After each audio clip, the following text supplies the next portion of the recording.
perfecto. Lo voy a dedicar a grabar. Ujú. Bueno, primero que nada te agradezco mucho, Enrique, que nos hayas dado este tiempo para hacerte estas preguntas. Como me estabas comentando anteriormente, eres psicólogo con especialización en psicología humanista. ¿Qué nos puedes platicar, pues, de esta rama de la psicología, de ti, de por qué preferiste esta rama a diferencia de otras, etcétera? Ok, perfecto. Bueno, te platico como un poquito general sobre mí. Efectivamente, yo soy Enrique Rivas. Tengo 32 años. Hace ya aproximadamente 6 años que me estoy dedicando por completo a la psicoterapia. Y bueno, mi primer acercamiento fue cuestiones como de azares del destino, para ser franco. Llegué a tomar terapia y la terapeuta trabajaba con un corte de la Gestalt y Ah, ok. fue algo de lo que me llamó mucho la atención, me pareció maravilloso porque me sentí como muy identificado con ella. Conforme fui creciendo, terminé el proceso con ella y algo que me gusta del humanismo es que permite como esta interacción terapeuta-paciente y mantuve mi contacto con ella posteriormente a dejar de ser su paciente, con la cual hasta la fecha platico y regularmente intercambiamos como algunas notas o algunos libros o experiencias, lo cual es padrísimo. Ah, Me da como este impulso. Cuando yo entro a la universidad, el primer encuentro que tengo es que todos mis maestros eran psicoanalistas. El primer semestre, las primeras materias que tomo de psicología eran de psicología general, pero todos los profesores que tuve eran psicoanalistas. Entonces, tuve ahí un choque fuerte porque, para ser muy franco, sería absurdo decir que demerito el psicoanálisis. El psicoanálisis nos da una base importantísima para todo. Simplemente yo no compagino muchas ideas, como que no me da mucho pie como a lo que a mí me gusta hacer. Y posteriormente conocí una maestra que se llama Zulma Tobar, eh, que ella trabaja bajo la línea humanista, justamente en la Gestalt. Posteriormente se convirtió también en mi terapeuta y me enamoró. La verdad es que es una corriente que me parece maravillosa porque, digo, todas las áreas de la psicología son bellas, pero la psicología humanista, algo que a mí me gustó, es esta posibilidad de trabajar ante las metas trazadas del paciente, del cliente, de la persona, hacia mejorar su estilo de vida, su calidad de vida, la percepción de sí mismo, desde lo más básico a llegar a la autorrealización, lo que me llamó. Y cuando yo empiezo a trabajarla, me parece algo maravilloso porque no demerita ninguna de las áreas del paciente. Cuando estamos con la persona de frente, nos da la libertad o la posibilidad de poder hablar abiertamente de cualquiera de las áreas que están haciendo ruido sin hacerla a un lado, ¿sabes? Sin dejarla como a un lado, sino nos permite tomar desde un punto de vista, llamémoslo, multidisciplinario, donde podemos incluso trabajar desde el área emocional, pero también social, pero también incluso nos podemos llegar a conectar desde un área espiritual. Y entonces es algo muy lindo lo que se puede trabajar desde la perspectiva humanista, viendo a la persona en general, como este ser integral. Y vaya, eso es como un poquito de lo que hacemos y es parte de lo que me enamoró a mí de esta línea de trabajo. Un poquito retomando lo que dices, me parece que ya he oído hablar de la terapia gestal en el pasado. Me parece que uno de mis, de mis psicoterapeutas fue una psicóloga que manejaba gestal y otros tipos de psicoterapia, varios, no recuerdo. ¿Por qué se caracteriza esta, pues, línea? O más bien, ¿qué es esto de la Gestalt para ponerlo un poco más en claro? Ok, la Gestalt en sí, como tal, no tiene una traducción exacta. Es de estas bellísimas palabras alemanas que no tienen una traducción que pudiéramos traer al español, pero nosotros utilizamos el término de la Gestalt cuando hablamos de las gestales de la persona. Las gestales de la persona podríamos decir que son los círculos o son las áreas que se empiezan a trabajar con la persona con la que estamos llevando el proceso y buscamos siempre situarnos en el aquí y en el ahora. sabemos que el trabajo con el pasado es necesario y es un poquito como de la psicodinamia, pero nosotros buscamos que al momento de que el pasado esté en paz o podamos trabajar con él, podamos situarnos con un bienestar aquí y ahora, cumpliendo con las necesidades. Entonces, conforme va pasando el proceso terapéutico, va surgiendo algo que nosotros llamamos figuras. ¿Qué son las figuras? Bueno, son todo esto que empieza a surgir con la plática, con el desarrollo, con el diálogo de la sesión, que son lo que tenemos que rescatar, son estas ideas que nosotros tenemos que rescatar para hacer una retroalimentación. Y algo que también es bellísimo de la Gestalt, al menos a mi parecer, es esta posibilidad de hacerlo un poquito más vivencial. ¿Qué quiere decir? Que muchas veces tenemos algunas actividades más dinámicas, ¿no? Tenemos una de las dinámicas más famosas y más utilizadas de la Gestalt es la famosa silla vacía, que es como poder trabajar con esta parte de la imaginación, de la imaginería, y que muchas veces nos permita poder representar y darle una dirección a las cosas que estamos sintiendo, a las cosas que queremos decir y ponerlas en el lugar que le corresponden. A veces cuando no podemos tener como este proceso de imaginación, este proceso un poquito más vivencial, a algunas personas que son más emocionales no les funciona cuando hablamos solamente desde las áreas racionales. Entonces necesitamos como salir un poquito de la racionalización y meternos en lo que estás sintiendo, vivenciar lo que estás sintiendo para entonces poderlo superar.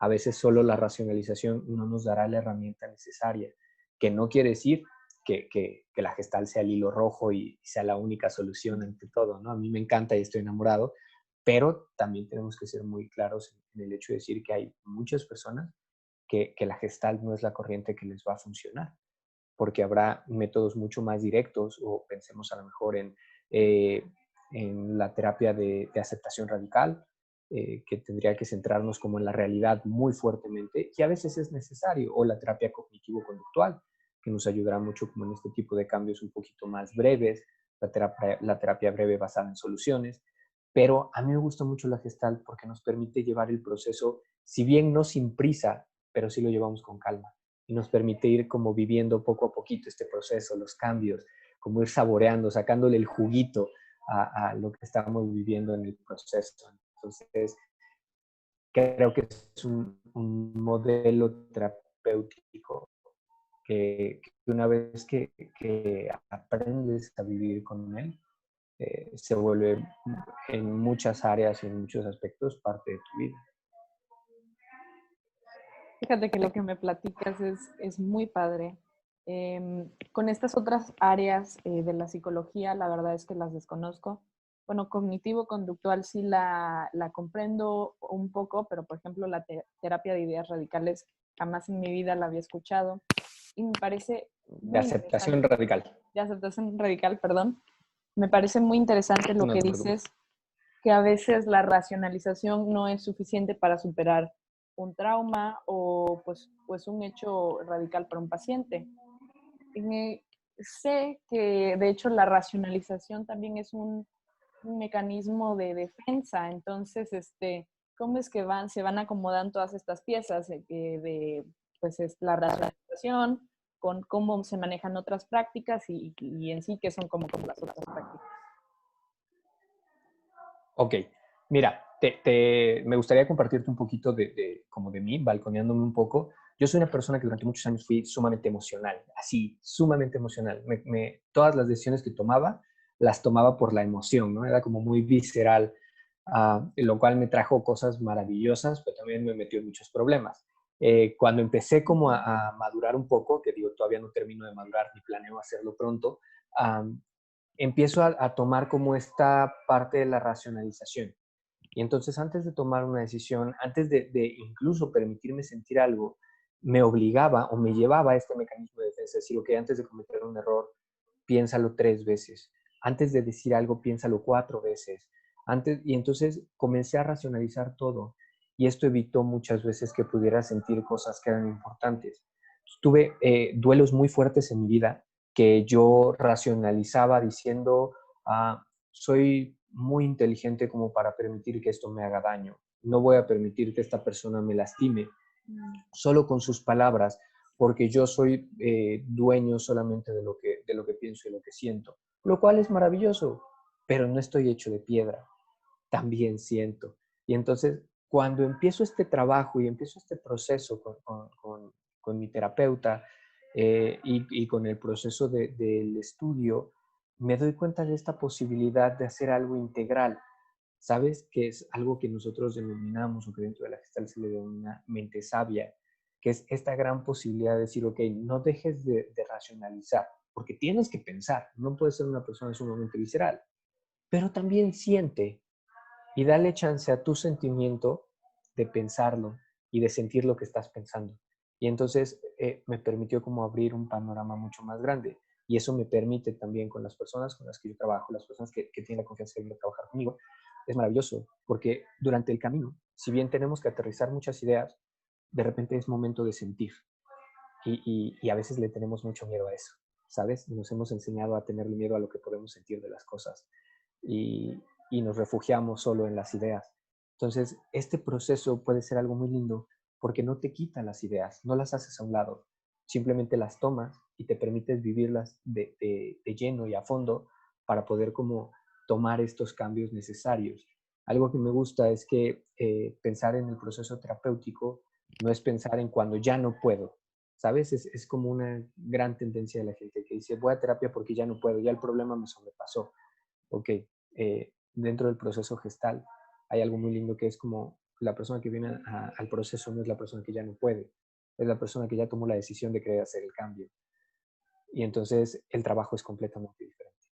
Es un poquito como la diferenciación. Cada uno de los métodos terapéuticos son diferentes y todos son muy buenos, ¿no? Habrá quien apueste más a algún método, a alguna corriente. Sin embargo, depende mucho de la personalidad de la persona, ¿sabes? Del paciente. Depende mucho de qué es lo que le gusta, de la interacción que pueda lograr con el terapeuta, de los tabús, de los estigmas que pueda tener también al respecto de la terapia y del terapeuta. Y algo muy lindo es que muchos, no puedo generalizar obviamente, pero muchos de los terapeutas gestales o de las nuevas generaciones estamos buscando romper como con esos estigmas. ¿Sabes? Me pasa mucho que llegan conmigo y con muchos compañeros, amigos míos que estamos más o menos en el rango de edad, llega la persona a sesión y lo primero que me dicen es que no te imaginaba así. Ok, ¿cómo te imaginabas entonces al psicólogo? No, pues como más viejito, canoso, más mal encarado y de corbata y traje. Pero también tenemos que romper ese esquema de que el señor de rayas es un ladrón y que el terapeuta tiene que llegar con corbatín y chaleco y fumando una pipa y todo el tiempo con una libreta a un lado anotando lo que está observando, cuando no necesariamente tiene que ser así. Entonces, esto me gusta mucho de la Gestalt, sabes que también rompe muchos de los estereotipos. Wow. La verdad es que me da mucha risa esta.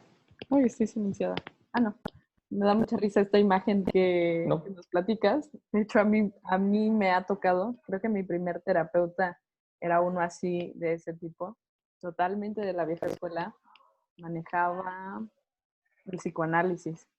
Am, no sé qué tan efectiva habrá sido esa terapia en ese momento, pero sí me funcionó como para entrar a este mundo de lo que es la salud mental. Me gustaría ahora preguntarte, perdón que aquí tengo las preguntas. Mm, bueno, hemos visto un poquito sobre este tipo de psicología en clase y a mí me sale la pregunta, porque tú nos das todas estas exposiciones de que es una persona que quiere mejorar en su vida, que llega con otra mentalidad de crecimiento, de descubrimiento, de trabajar sobre su persona, lo que me parece muy positivo y de hecho en mi experiencia creo que es una de las terapias que más me ha servido. Pero también me pregunto qué tipo de persona es la que puede o puede entrar o debe entrar a la terapia gestal, porque lo que yo me pregunto es si este enfoque le puede servir a una persona con un problema más complejo, como una crisis de ansiedad, depresión, no sé, trastornos obsesivo-compulsivos, o eso ya serían como parte de otra ideología o jurisdicción, o por así decir. Ok, claro. Mira, no quiere decir que no funcione. Claro que va a funcionar. Obviamente hay ciertas recomendaciones, ¿no? O sea, si yo te pudiera decir una persona con un trastorno obsesivo compulsivo, honestamente, yo siempre recomendaría más la terapia cognitivo-conductual, porque justamente es como su línea de trabajo, ¿no? Trabajar con las cogniciones para modificar las conductas. Sin embargo, por ejemplo, una persona que esté viviendo un periodo de depresión o un periodo de ansiedad, al menos para mí las sesiones humanistas son maravillosas, porque incluso, bueno, uno de los padres que escribió un libro maravilloso que se llama El hombre en busca del sentido, no sé si alguna vez lo has escuchado. Bueno, pues justamente es una persona que vivió un momento de ansiedad y depresión sumamente fuerte, ¿no? Es un libro que se escribe justamente en medio de la Segunda Guerra Mundial, en una Alemania nazi, dentro de un campo de concentración, y que justamente lo que busca es darle sentido y que, bueno, le da pie y abre el paso a la logoterapia, ¿no? Que es encontrarle sentido a la vida. Entonces, el Víctor Frank hace algo maravilloso con esto, que es parte del humanismo, ¿no? Nos da una gran base porque es importantísimo cuando nosotros empezamos un proceso terapéutico, al momento de trazar las metas terapéuticas, no nos quedamos solamente con las metas a corto plazo que pudiéramos trazar, sino siempre tratamos de apostar un poquito más allá. Si bien tomamos mucho de lo que viene de nuestra vida pasada, o sea, de nuestra infancia, de nuestro pasado, de todo esto, la Gestalt nos centra en el aquí y en el ahora, pero también nos permite, o el humanismo nos permite empujarnos un poquito más allá y decir, ok, ¿cuál va a ser tu meta de vida? ¿Dónde te vas a sentir autorrealizado? Tienes que ir cumpliendo con ciertas necesidades, necesidades fisiológicas, de seguridad, sociales, etcétera, etcétera, etcétera, pero la finalidad última del ser humano es sentirse autorrealizado. ¿Qué te va a hacer sentir autorrealizada al final? Entonces, poder trazar esas metas es maravilloso porque creo que la terapia lo que busca es brindarte las herramientas para que por esa misma situación no tengas que volver nunca más a terapia. Cuando termine el proceso, esa situación que te trajo a terapia nunca te lleve de vuelta, porque tú ya vas a tener las herramientas para poderlas sacar adelante. Puedes volver, por supuesto, la terapia te permite sanar una situación, te permite dar vuelta y seguir adelante y tener las herramientas. Es una persona que vivió un periodo de depresión por algún motivo en específico o que vivió un periodo de ansiedad por algún motivo en específico, va a generar las herramientas necesarias, pero no solamente cambiando los pensamientos, sino vamos a vivir esa ansiedad, vamos a aprender también de qué es lo que te está dejando esa ansiedad. No es como meternos en esoterismo, pero está aquí. Vamos a ver qué está pasando con ella. Vivámosla, sintámosla, aprendamos de ella para que si en algún momento vuelves a sentir este mismo cuadro, no te caiga de sorpresa y tú ya sepas qué hacer al respecto. No es como caer en romanticismo y volverte amigo de la ansiedad, por supuesto que no. No, pero sí es poder caer en este punto de claridad y decir, ok, es un estado y la ansiedad nunca se va a ir, pero puedo aprender a lidiar con ella y salir adelante de ella. Entonces es como esta parte linda que nos puede brindar. No necesariamente es como que no sirva la terapia humanista para algunos puntos, pero habrá siempre un perfil para el paciente, un perfil para el terapeuta y un perfil para la línea de trabajo. Obviamente habrá personas que se sientan identificadas conmigo y con mi modelo de trabajo y se quedarán. Habrá personas que vengan y que ellos no se sientan identificados o ellas no se sientan identificadas conmigo, o yo con ellas o yo con ellos, y pueda haber esta posibilidad de decirles, sabes que yo no soy la persona adecuada. Y entonces eso también está muy lindo porque nos permite, dentro del proceso del humanismo, también nos forma a decir, sabes que no siempre serás el terapeuta indicado para la persona que se te va a poner enfrente y siempre va a ser tu primera vez. Nunca tendremos la suficiente experiencia para decir, ya no me pongo nervioso, ya todo lo domino. Por supuesto que no. Lo lindo del humanismo es que conforme va cambiando la persona, tenemos que ir cambiando también el proceso y tenemos que ir cambiando nosotros. Entonces es algo maravilloso, ¿no? ¿Alguna vez le has dicho a un paciente que no lo puedes atender? Por motivos como de este estilo, por supuesto, muchísimos. Sí. Ujú. Muchísimos que de verdad llegan conmigo, hacemos como la primera evaluación, hacemos como este primer acercamiento y nos podemos dar cuenta de inmediato si puede o no ser el perfil adecuado para que yo sea la persona que te pueda apoyar en este proceso. A veces, digamos, no sé, me ha pasado con pacientes que justamente llegan con un trastorno obsesivo compulsivo ya muy agudo y Ujú. que sí, mi respuesta siempre será inmediata, decirle, ¿sabes qué? Me encantaría trabajar contigo, pero yo no voy a ser la persona que te va a poder ayudar. Te tengo estas propuestas y entonces siempre habrá la posibilidad de compartir con algún otro compañero que trabaje el cognitivo conductual y abrir la cartera, decir, estas son las personas que yo conozco, que creo que te pueden apoyar en esto. Entonces, brindar como la canalización. Como también ha habido personas que llegan y trabajamos y una de mis primeras recomendaciones siempre al conocer a una persona es lo único que te pido es honestidad. Y si en algún momento no te sientes a gusto conmigo o lo que está sucediendo, también dímelo y no pasa absolutamente nada y no suspenderemos el proceso. Más bien lo llevaremos a otro lugar para que tú puedas seguir con este nuevo terapeuta. Entonces, no sé, te mentiría si te digo una cantidad, pero más de 20, 30 personas seguramente ha sucedido a lo largo de mi carrera profesional que he canalizado por estos motivos. Sí, claro. Pero bueno, ¿tú qué piensas de como que de esta situación? Cuando, bueno, lo que tú quieras. Ok, dime. Ajá. Si quieres, termina de estructurar la pregunta y ya la respondo para que Sí, quede grabada. sí, la pregunta está como que súper pasada así. Pero, ya que estábamos platicando de eso, aquí tenía una pregunta anotada de que si es posible que se llegue a estancar la terapia, o he oído que pasa quizás en todos tipos de terapia, en el que pues el paciente llega como que a un estado de pensamiento, de una estructura de pensamiento de la que no puede salir y se forma como, Claro, por así decir, un bucle. O sea, ¿qué hacen los terapeutas cuando se llega a ese momento? ¿Cómo puede el paciente salir de ahí? Desde ok. tu rama, ¿qué sucede? Bien. Voy a mezclar un poquito tratando de lo que estábamos diciendo ahorita como con la estructura de la pregunta. Voy a tratar de aterrizarlo. Ojalá no me debraye porque a veces me voy. Este, eh, sí, muchas veces el proceso se puede quedar pausado. Muchas veces se puede llegar a un bucle donde te atores un poquito.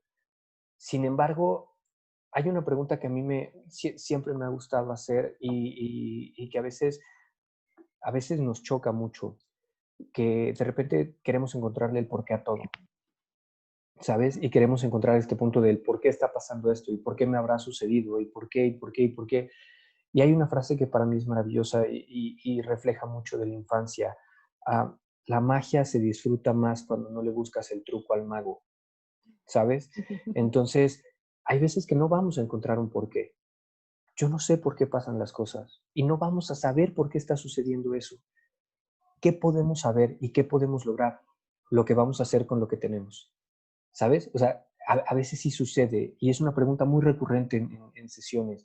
Es que dime por qué me está pasando esto y mi respuesta siempre es la misma. Ok, solo dime por qué estás en este mundo. No, pues yo qué sé, es lo mismo que sabemos del problema. No sabemos por qué pasó.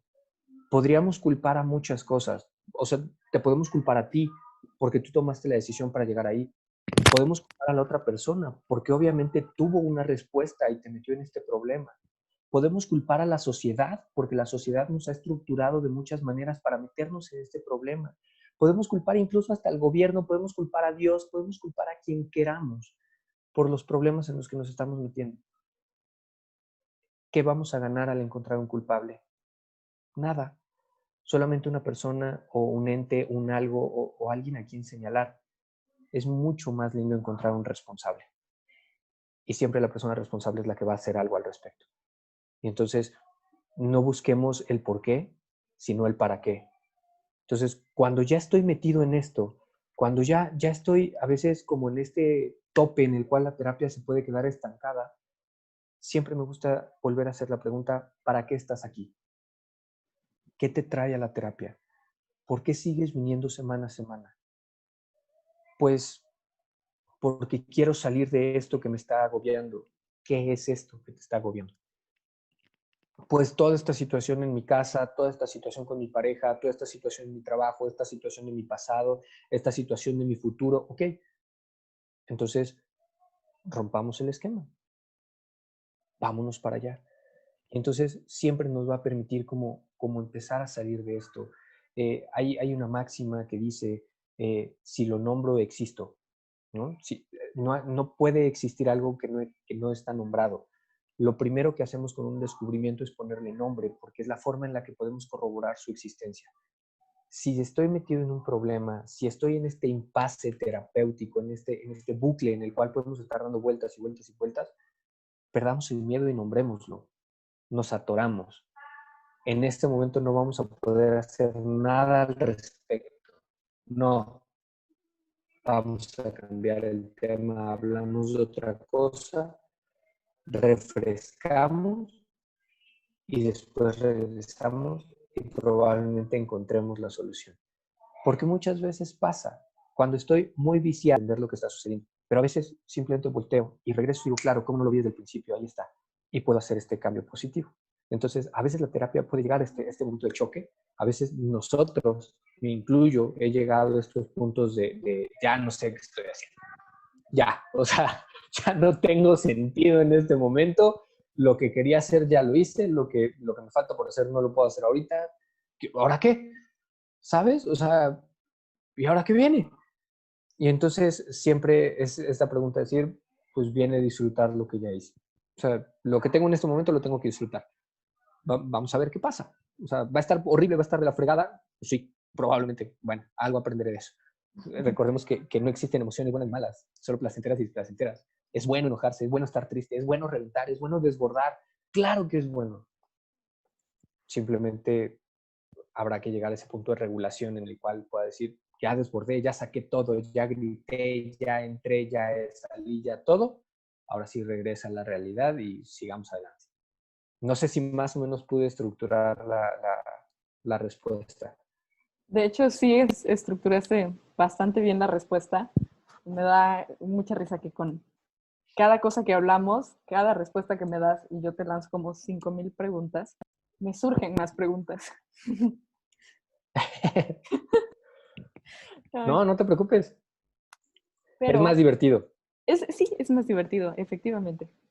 Pero justamente acabas de tocar otra cosa que vimos en clase y que me llama mucho la atención pues de esta rama de la psicología, que es como no darle un diagnóstico, no sé, tú me podrás decir si es verdadero o falso, no darle un diagnóstico como tal al paciente de qué trastorno está teniendo o qué cosa es lo que él está sintiendo, para no hacerlo sentir como con un prejuicio, para no etiquetarlo, para no meterlo en una caja de tú tienes esto y esto, entonces eres esto, por Ok, consiguiente.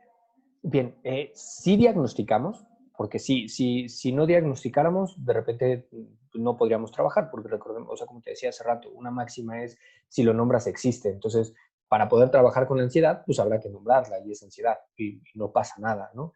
No es como, no queremos como caer en este señalamiento, en este punto de, justo como lo dices, de patologizar a una persona, sino como no tratamos solo el trastorno, ¿sabes?